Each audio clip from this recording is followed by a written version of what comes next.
Good morning. We are on our second day in the New Testament, and we're looking at some of the earliest Christian prayers, beliefs, and creeds and writings.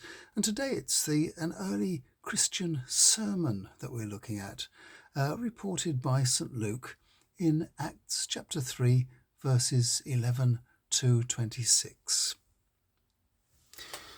As the man grabbed Peter and John in the porch named after Solomon, the amazed people all ran up. When Peter saw this, he spoke to them. "My fellow Israelites, why are you surprised?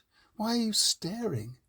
It was not by our own power or holiness that this man can now walk.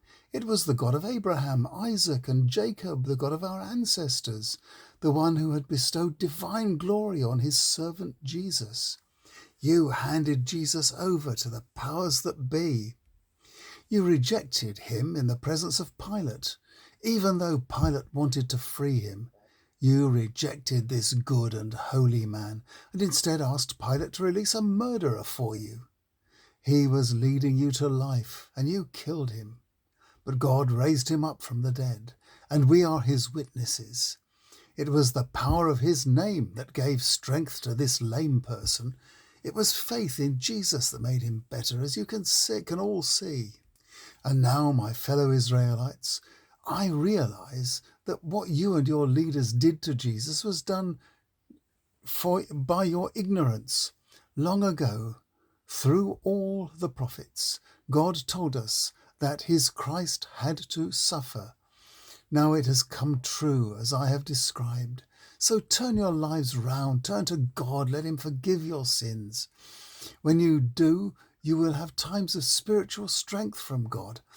And at the end, he will send Jesus the Christ, the one he has chosen for you.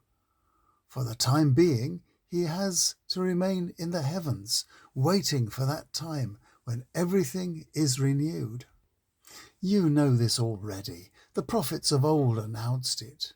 Moses himself said, "The Lord your God will send you a prophet like me, one of your own, for you to obey.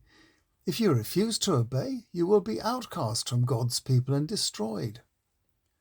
All the prophets had messages. From the days of Samuel onwards, they announced what was happening in our days. God promises through the prophets are yours. You share the covenant God made with your forebears. As he said to Abraham, "Through your descendants I will bless all people on earth." And so God has chosen his servant. He sent him first to you to bless you by turning each one of you from your wicked ways. Well, where are we? I think St. Luke was being very careful to get it just right as he reported this very early Christian sermon. It was to take many years and the work of the superb intellects of St. Paul and St. John to provide the early Christians with just the right language to speak about Jesus. Here, Luke is reporting a very early sermon given impromptu to a crowd who had witnessed a healing miracle. Notice how carefully Luke quotes the words Peter uses about Jesus. Peter calls Jesus a good and holy man. He calls him Christ, meaning Messiah. He calls him the chosen one, a prophet, and finally, God's servant or child. Many of these words might have been used about Jesus during his earthly lifetime. So there is no surprise here when Peter continues to use the same terminology. But what is missing from this list is the crowning glory. Luke has steered clear of any explicit reference to Jesus being the Son of God equal to the Father, and Jesus being God's living word.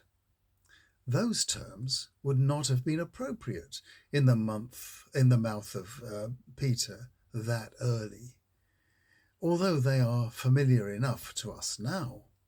But in a way, Peter's limited vocabulary is very moving. It certainly shows him just months into the life of the Christian church, pushing at the boundaries of the Jewish faith. Here is the claim that this good and holy servant of God is a foreseen prophet, indeed the very Messiah that many in Israel had been hoping and praying for.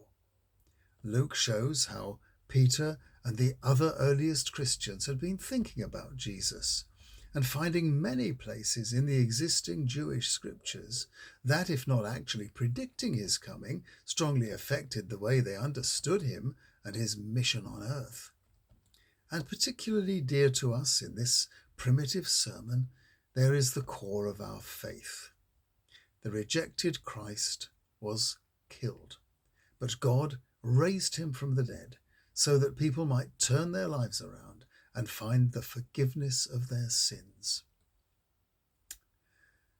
Well, tomorrow, another similar example, the words spoken by St. Stephen as he was martyred. I'll see you tomorrow.